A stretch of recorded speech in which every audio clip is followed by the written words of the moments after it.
Selamat datang ke channel Syazwan. Nama saya Syazwan.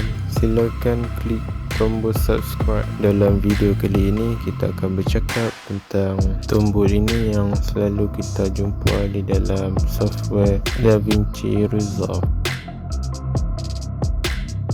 Seperti yang anda nampak, inilah simbol ataupun tombol yang saya masukkan tadi. Fungsi tombol ini adalah untuk kita reset semula setiap setting yang telah kita buat. Mungkin ada setting yang kita tidak puas hati, kita boleh tekan saja tombol ini. Contohnya seperti ini. Setelah saya bermain-main dengan setting rotation tu, saya nak reset semula.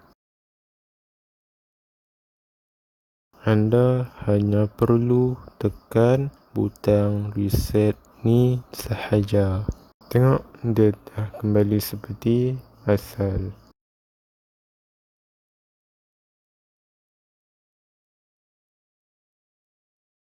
Anda tidak perlu bersusah-susah adjust setting untuk mendapatkan yang asal. Hanya tekan tombol reset tersebut.